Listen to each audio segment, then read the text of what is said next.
This is the Protectors Project. Real conversations about leadership, preparedness, and protection when it actually matters. Building better protectors one story at a time. With host Joshua Sullivan. Let's get into it.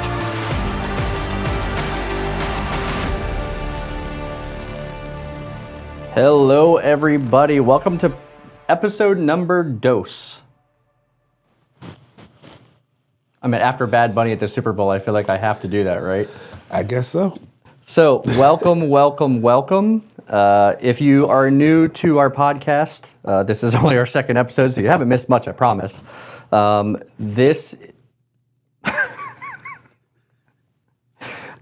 that's crazy. But anyway, this is the Protectors Project podcast. Like they said, I'm your host, Joshua Sullivan. It's great to have you guys here and listening to us. As always, my trusty sidekick and co-host, Michael Stocks. On deck, Captain. See. So, what are we going to talk about today? Well, if you checked out the title, right? The big game, bigger security, protecting Super Bowl 60, right? That's what that means. LX. I think, yeah. I don't think 50 and 10, watched. right? Well, I watched. Redskins wasn't in it, so I don't think anybody watched. Commanders wasn't active. Well, then nobody would ever watch football. Wow, you must be a Cowboys fan. You already knew that, though. Well, so what are we going to talk about today? Well, everybody is probably talking about it. If you didn't watch it, you're still seeing it on your social feeds, on, anywhere, right? And people posting about the politics of it, which we're going to get into that in a second. But we're going to look at the Super Bowl in a different perspective than what 90% of the people out there in the population probably think about it or look at it as. And why? So first off, what do you think about the Super Bowl, Mike? Well, again, the Commanders wasn't in it, so I didn't really see no point in watching it. But I think history has shown us that it is one of the most watched programs on TV with tens of hundreds of millions of views every February. And, like I said, if the Commanders was in it would have been a real game. It would have been worth watching. But since they wasn't, it's... For whoever they were playing, right? If the Cowboys ever make it, it'll be a story to tell. We'll have How many rings do you guys have? I have one. What about the Commanders? Let's get back Well, the Commanders actually have none if you really think about Let's it. get back to the podcast. Oh, okay. It's funny how that changes really quick, huh? Cowboys. So the way I see it is, I remember when I was a kid watching the Super Bowl, and we would be at friends' houses, family friends' houses. We'd be hosting people over, snacks galore, food galore. Yes. But I don't remember the politics that we have now. Okay. Right? Bad Bunny being the entertainment at halftime, or I guess the other quote unquote halftime show that was there from Turning Point USA or whatever they were called. Right. I just don't remember the politics being a big part of it, right? And I think it detracts from what it should be. Politics are trying to play more and more into all sporting events, and from our background, we look at things from several different angles. Most of America watch football just for the football game. Nobody really realizes. I watch it for the commercials, to be honest. I'm just being honest. Take it back to the Budweiser commercials with the frogs. Why? Budweiser. Sir. Budweiser, or the what's-up.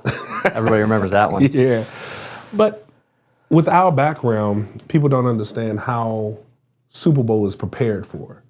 Yeah. Prepping, everything that goes into it. So millions of people watch the Super Bowl, right? But protectors are watching something else, right? Most people watch it for the game. We're watching it for different parts of it. Yep.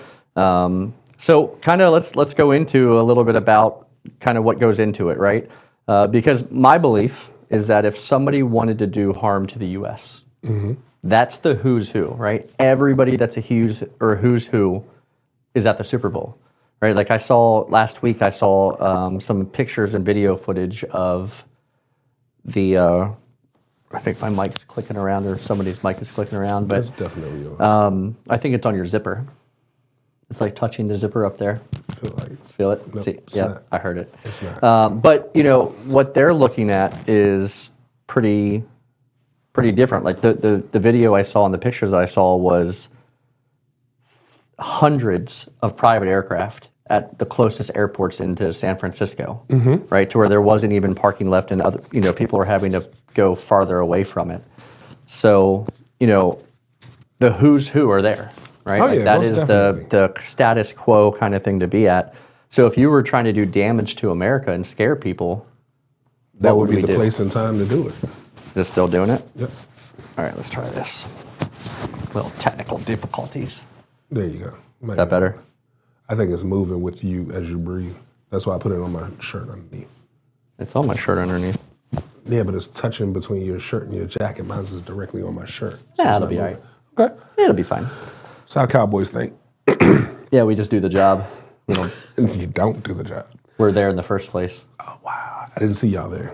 But Yeah, we were next to you guys on the couch. But so yeah, it's the Super Bowl just wrapped up. Obviously, Seattle Seahawks put a spanking on the Patriots. I heard I was on a detail, but yeah. Yeah, I definitely watched it. But what most people don't realize is that the planning for that and the security side of it started 12 to 18 months ago.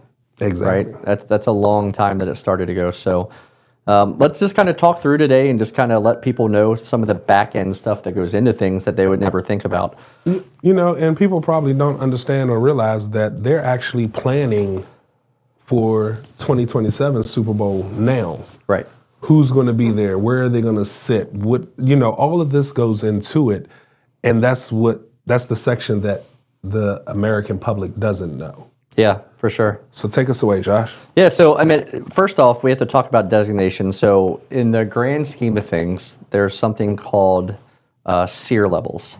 And so something like this is designated as a top tier security event. It's called SEER 1, meaning Is that how you cook a steak? yeah, you sear it on one side and then sear it on the got other. it, got it. But it's a SEER 1 event, meaning extensive federal, state, local coordination is required. So it's kind of the top. Everybody works together. They already know that going into it.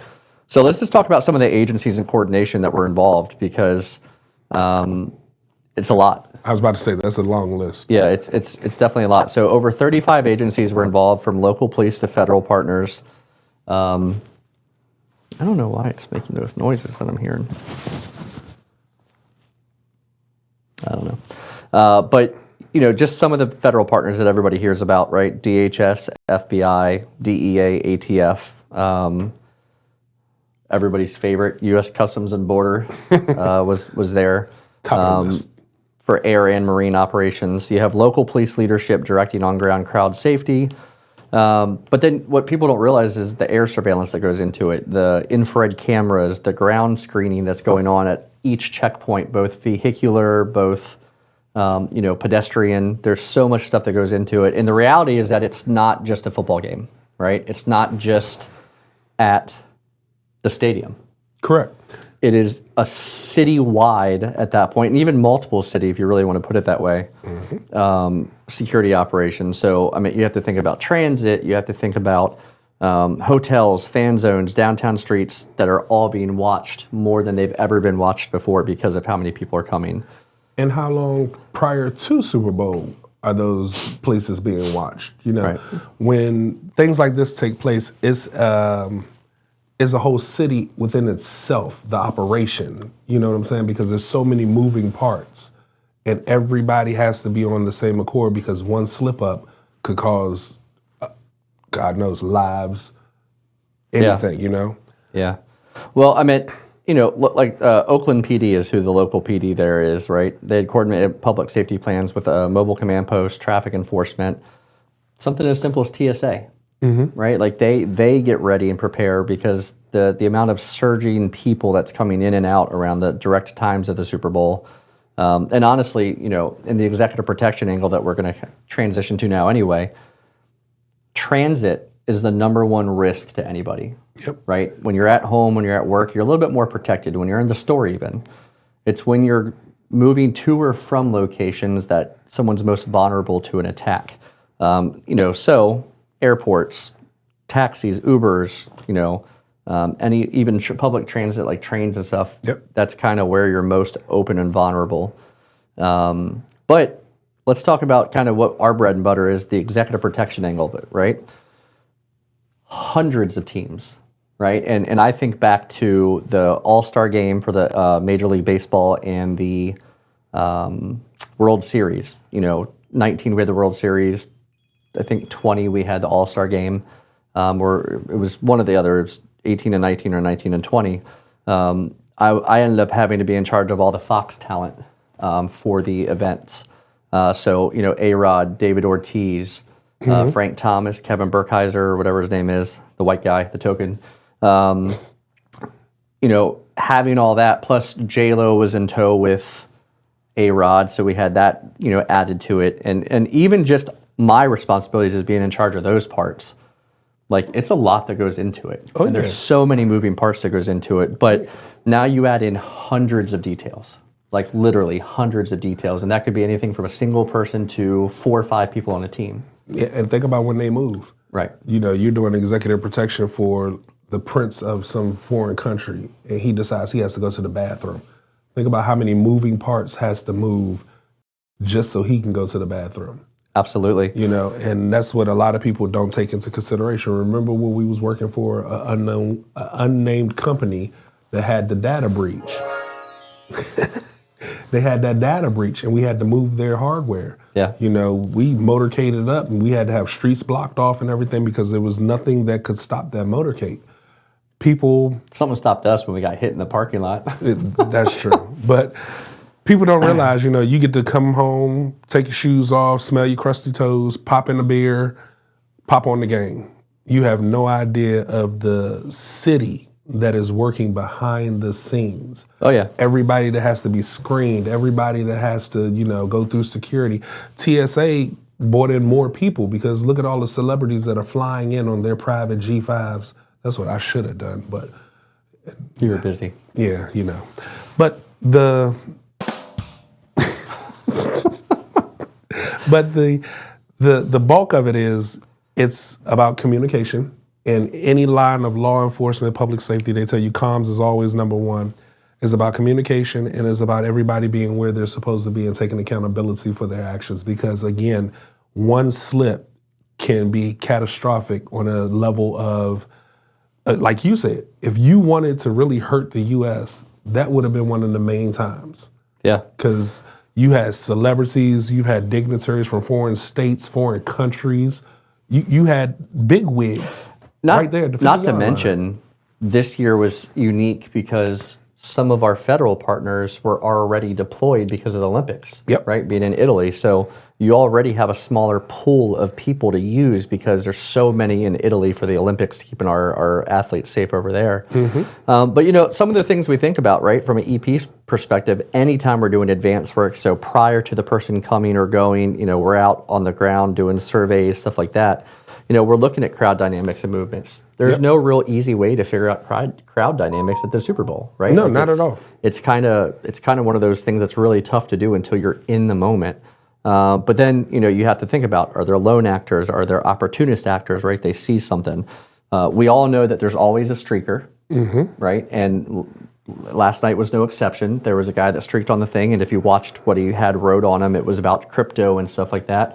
And it was funny, I told my wife, when we were watching, I said, oh, somebody just made a lot of money because somebody probably bet that there was going to be one, and they jumped out to do it, right? Like, smart if you really think about it. I should have actually bet on it. I did some bets on the game itself and won a few, but that's stuff that you have to think about. And then even just like the cyber threats, right? At fans and VIPs, whether it's phishing, fraud, right? There are people that it's 100% worth it to spend the money for tickets to go around with a device that could go up and do the tap to read from your credit cards and take all of your information. There's thousands of high income, high level people that they can steal from. Could you imagine that? You have one of those readers and you just happen to walk behind a $400 million celebrity that just happens to have his Amex in his pocket? I don't have to imagine having one. The machine? Or the Amex? Both. Okay. Maybe not as much money as they have on theirs, but you got the 400 million? They got the black card, you got unlimited. The 400 million? Right, yeah. I mean, we of course use our devices for good, right? Trying to find people that are trying to do nefarious activities, but we have to know the layout. We have to know the venue. We have to know evacuation routes, and like you said, clear internal communications and contingency plans, right? Yes, which never work. We've done this long enough. You have a client who says, I'm going to sit in this section, this seat, and at this time, I'm going to do X, Y, and Z. And then the client says, I'm the money. I think I want to go get my own popcorn. Yeah. Sir, we have a team for that. No, I think I want to go. So now we have to, on the fly, prepare, fight or flight. We have to prepare to move, you know, and especially at Super Bowl, you're sitting next to a celebrity and you decide to go somewhere, then that celebrity's team's got to know what's going on, Right. Yeah, I mean, it's definitely one of those things where there has to be so much coordination just in case. Yep. That's still not going to work because they're still going to, if something happens, they don't care that you've talked to XYZ person. Exactly. You're right in front of them. You haven't talked to them. They have to vet you. They have to do all that. Yep. And I'll tell you, even back to when I was with A-Rod and J-Lo at the World Series, they wanted to go into the field. And they were like, we're going on the field. Mm-hmm. And the Nationals weren't having it. And that wasn't part of your no. You know what I'm saying? And literally they're like, well, we're going down there anyway. And we ended up going on the field after the game because they just went on the field. And I meant not trying to put things out there, but somebody was like, what are you going to do? Stop me? Exactly. Right. And that's kind of the stuff that we have to deal with some of our clients, right, wrong, or indifferent, I'll say. Exactly. They pay. Yeah. Yeah. But that's the thing, and like I said, you're sitting at home with your feet up with some nachos. You don't see all of this going on in the background, and a lot of people don't realize that's why when you do see celebrities that go to basketball games and things like that, it's not that they don't want to get up and shake hands and be seen. Is that this movement requires a lot. They just showed a thing on TikTok. I just saw it last night. Denzel Washington was at a game, and he wanted to get up and go over and give LeBron a hug. And his security was like, wait, what's going on? And he was like, it's okay. But even on that level, a basketball game, Denzel's sitting there in the front row anyway, but he wanted to go, show love to LeBron. His team is like, wait, this wasn't orchestrated. We didn't talk about this, but they had to, on the fly, make adjustments. Right. Now imagine that's at a regular basketball game. Imagine we're in a damn stadium and you want to get up to go get popcorn that's a half a mile away, and there's 20 million people in here. And I don't know where the threat is or where it could potentially be coming from, And that's what the people at home who are eating dip and salsa right now, they don't think about that. They're eating chips, dip, and salsa and bitching about the Spanish language for the halftime show. I'm not talking to you anymore in this podcast. I saw one of my friends posted that and says, think about this. You're literally at home eating chips, dip, queso, salsa, and you're bitching about the Spanish halftime show. We should invest in the headphones that do the instant translation. My Apple AirPods do it. Really? Yeah. Oh, nice. Yeah. So you know when I be talking about you? You usually just use English. It's not hard to figure out. Oh, okay. Well, I tell you what. Let's take this chance to go to a break real quick and hear from our sponsors. This is the Protectors. Well, that's not the right button. We're still getting used to this, guys. But let's get a break in and see what we can do. This episode of the Protectors Project is brought to you by our partners who support responsible leadership and preparedness. Let's hear from them.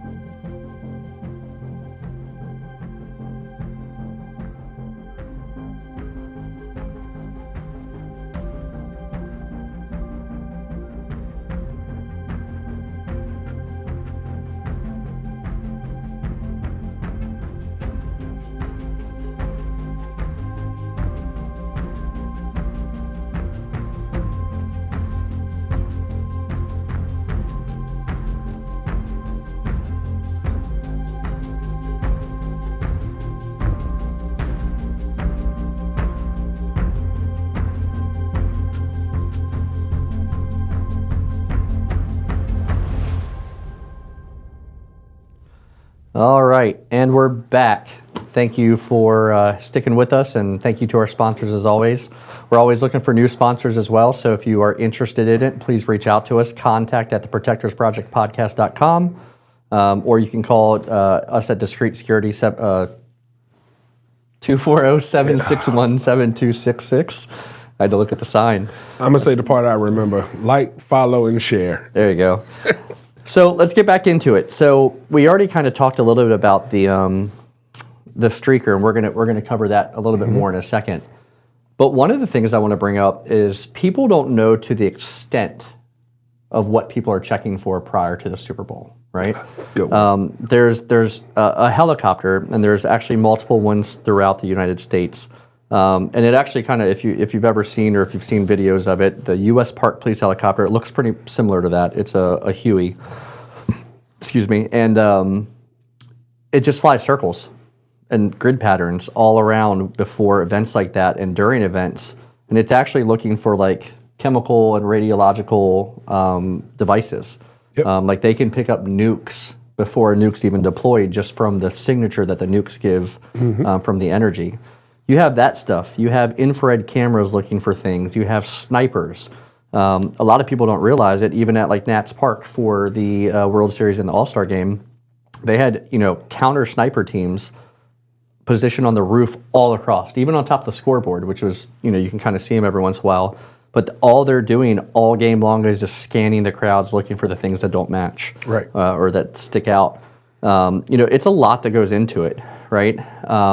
Elaborate. What are some of the things that don't match? Well, so you kind of have to look at normal body language, right? There's so many things that we could teach and that we do teach for some of our classes at Discreet for executive protection or even private investigation stuff of when you're doing counter surveillance or trying to find counter surveillance. But something as simple as you see somebody walk up to they're coming into an area, they kind of get bright-eyed when they see a security checkpoint, and they kind of look around and they go off to the side, and you see them trying to go through other areas.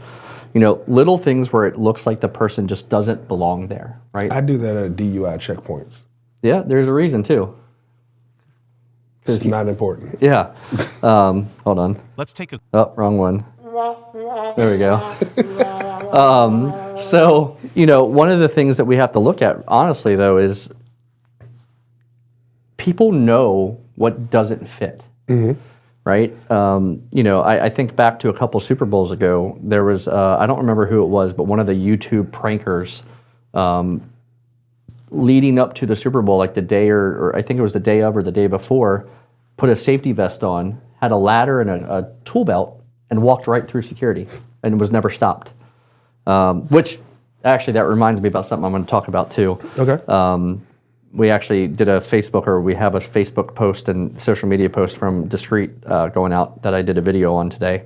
But, if you act like you belong, nobody can tell the difference. But it's when you start doing things that kind of stand out. If you're outside of the entrance and you start looking up like this and you're looking for security cameras, that's not a normal thing. Yep. That's why they tell you first time you ever travel to New York, the number one rule, don't look up. Yeah. Because people in New York are so used to the buildings that they don't look up. Right. Pickpocketer will spot you because you're the one looking up in awe at how tall the buildings are.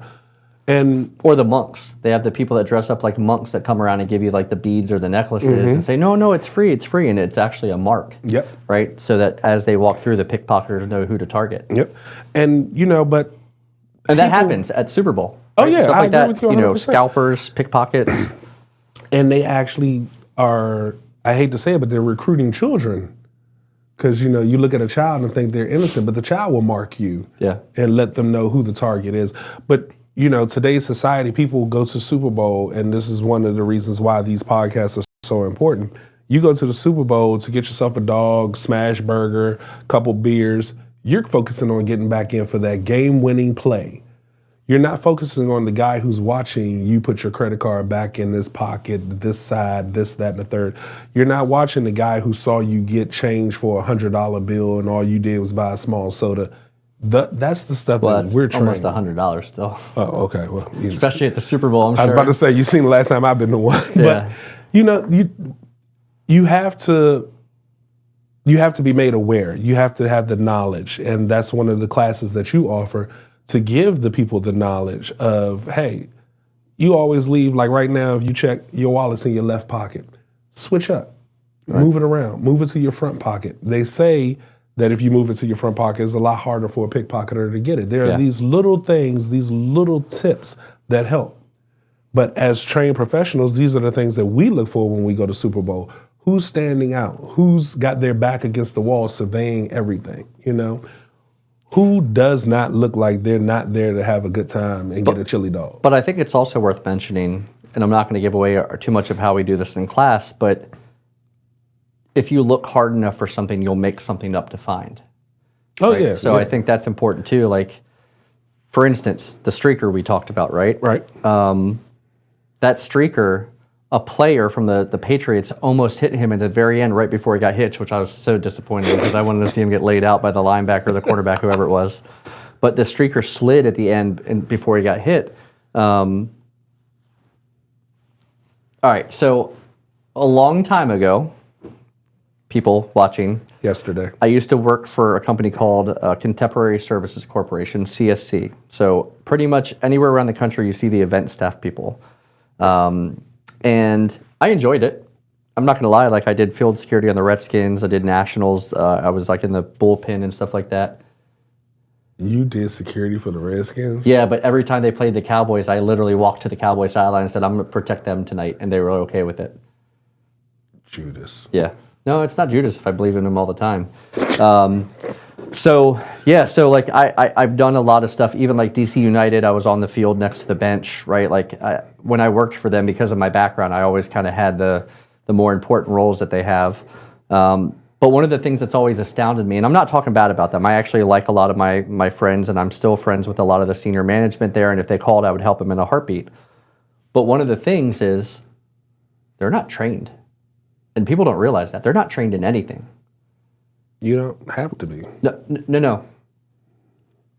Like, people hear me say, like, you're not trained in anything, and they're like, oh, okay, so you're probably just, like, CPR certified, and, like, that's it, just in case something happens. They're not even that. Oh, wow. Right? Like, they have zero training. Oh. Some of the DC sites that required your DC security guard license, like, they would be trained that, you know, what DC requires, but, you know, as a whole, they're not trained in things. So I'm watching the streaker that gets tackled almost by the player, but then one CSC guy jumps on, then two more, then four more. And at one point, there's literally, and I'm not exaggerating, between 7 and 10 people like running in and sliding with their knees into this guy trying to get him in custody. Oh, wow. So but then you see the cop just casually walking up. Yeah. At the end of the day, they all could be charged with assault. I would have. Right? Like, even though I'm the streaker and I'm wrong, I still would have charged you. Well, I mean, people are suing families. Like, you break into my house, I shoot you, your family sues me. I never understood that. That's a whole nother episode. Yeah, we got to get into that. That's a whole nother episode we'll have to talk about. But like, stay tuned for that one, guys, because I got some questions on that. Oh, that's gonna be a good one, really. Especially when we get into like the laws for like duty to retreat, all that kind of stuff, Castle Doctrine in Maryland. But because I got a question for you that you're not gonna be ready for. I bet I am. I bet you not. What are we gonna bet? We'll have to make a wager. Okay, we'll do it. So anyway, back to what we were talking about. Yeah, because this question's itching now. It's one of those things where just something that simple, and that's what we need to post about. Mm-hmm.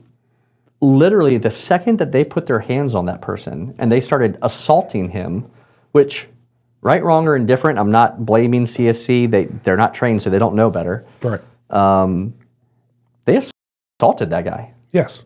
And every single additional person that slid in and like grabbing him and all that, they don't have handcuffs. They don't have any training how to use any of it. Like, the cop didn't care. Right? He's already on the field. That's what he wanted, right? He's already down. It's 9 of y'all. Yeah. It's no point in me running. Yeah. Because what y'all saw was a fight.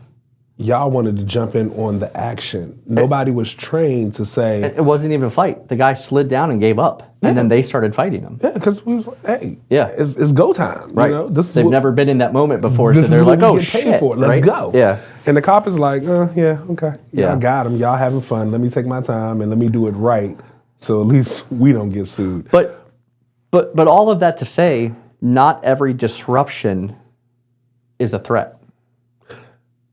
You would know that if you had the proper training. Right. You would know that if you had the proper insight, if you knew the laws and the rules. I know right now, and I can't say names, sorry guys, forgive me, but you know who I'm talking about. In PG County, there are so many security companies, PG County, Maryland, there are so many security companies that I've talked to them, and we have people who come to this company, and they'll tell you in a minute, all I had to do was pay, and I got my certifications. Yeah, that's what we hear when we try to reach out to them and tell them to do it the right way, right? Yeah.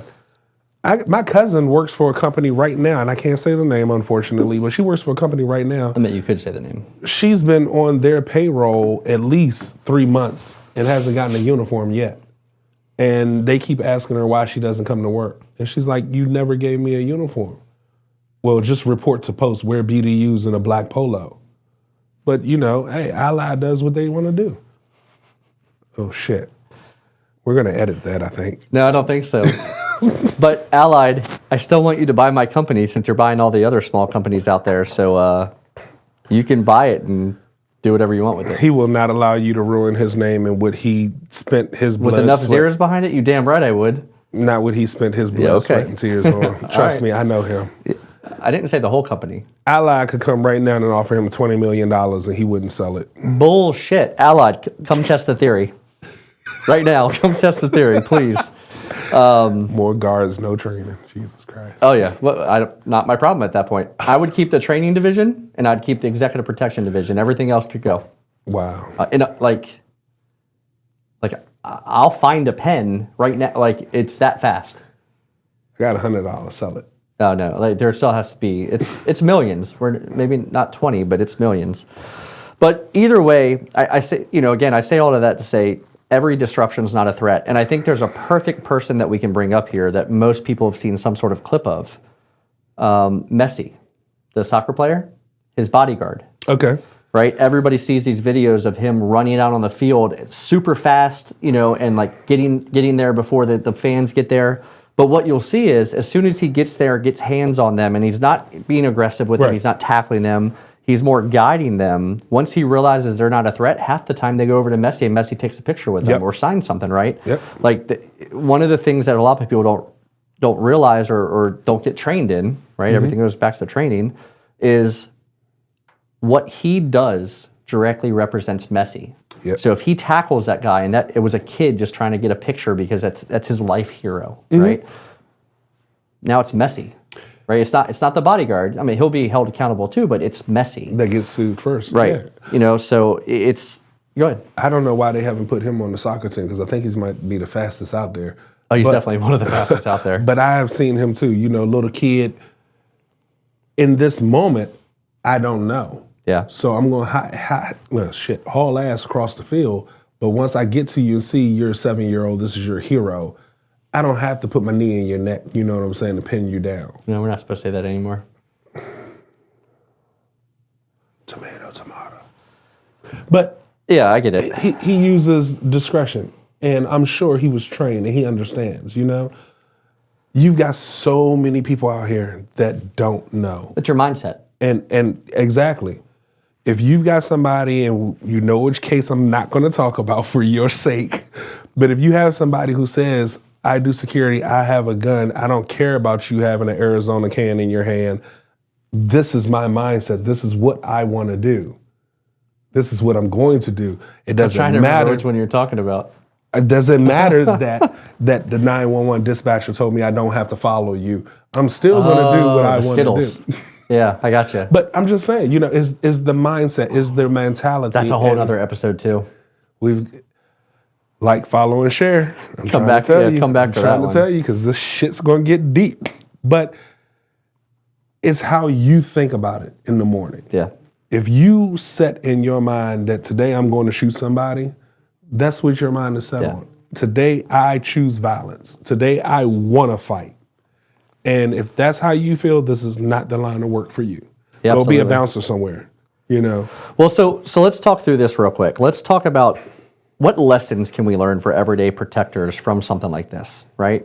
And everyday protectors, again, that That's not having to do with public safety. That's a dad you could and be an kids. accountant, right? Like, Yeah, that's that's a mom, dad dad and with his their kids, kids, yeah. or even, husband and wife together protecting each other. I think for me, the lessons that come into play are you shouldn't rely on other people to be watching things, first off, right? agree. Situational awareness is one of the most important things that somebody can have in life, right? agree. And situational awareness doesn't take but a second anywhere you go, right? The podcast studio that we have here, which naming rights are still available for a naming sponsor, just FYI. You like how I did that? I did. So, situational awareness, when you walk into a room, it takes literally a half a second to look around and say, okay, there's 3 exits in here, or there's 2 exits in here, right? If something happened and I heard something that way, I could go that way, right? And just kind of, you're not having to plan when something happens at that point, right? One of the other things is bad guys do bad things for a living, and they plan things out too. Right. If you know where you're going, if you know you're going to an event, you know you're going somewhere that's a high risk event or a soft target, if you will, what are you doing to be ready for it, right? Yeah, you can't take weapons into most stadiums and stuff like that. But what can you take? Well, you can take a first aid kit that has medical shears in it, right? That way, if something does happen, at least until you get your family or yourself out to safety, you can start to treat them. What else, right? Like flashlight. You can take a flashlight somewhere. Well, maybe. If it's a concert, maybe they won't let you take it because they don't want you using it. But like, I carry like an everyday flashlight, no matter if I'm in uniform or not. Like, I carry one that looks like this, and I don't know if you guys can see that or not, but it's, it looks like a pocket knife, and it goes right in. It's super bright. Super. But I carry one of those with me, and why not, right? Like, Yeah. I would rather not need it and have it than have it and not need it. Same concept for condoms. But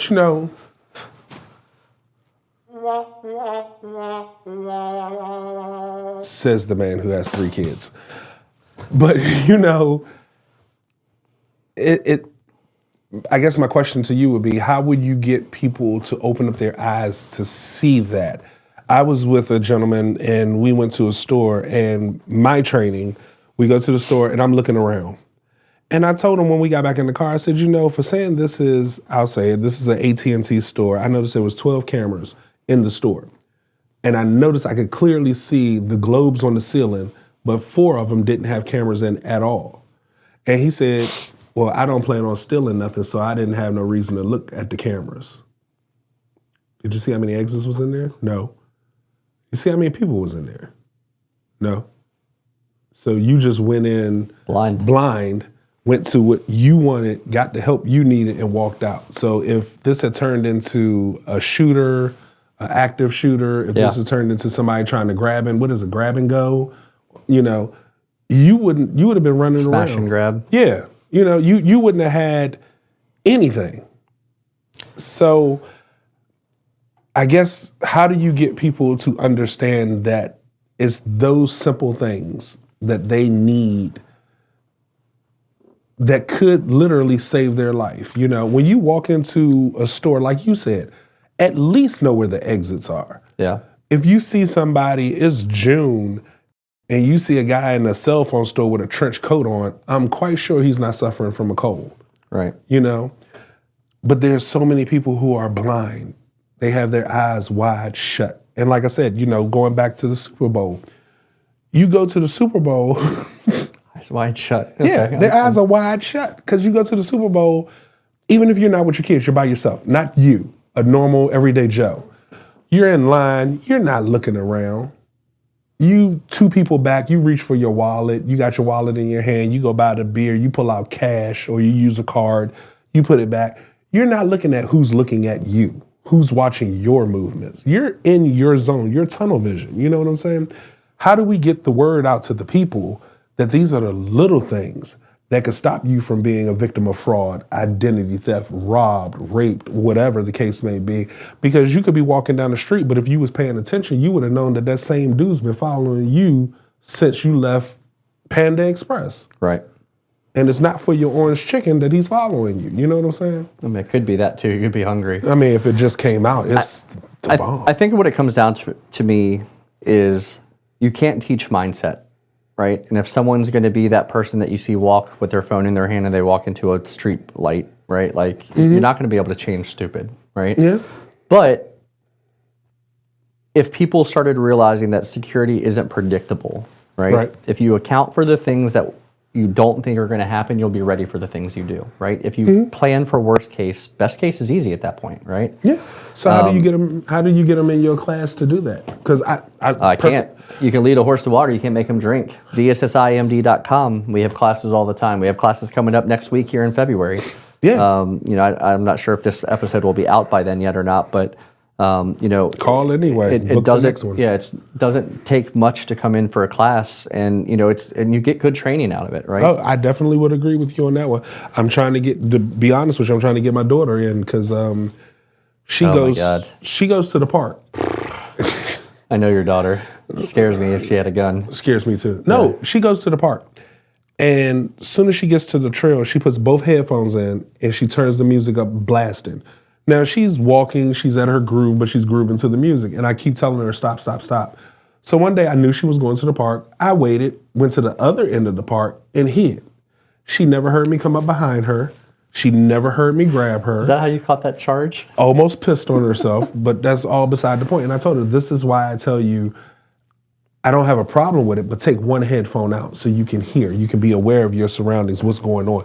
And like I said, guys, a lot of people don't take that first step. They say, well, I don't plan on stealing nothing, so I don't need to see where the cameras are. Or, I'm going in Giant every day. What was it, Walmart last year?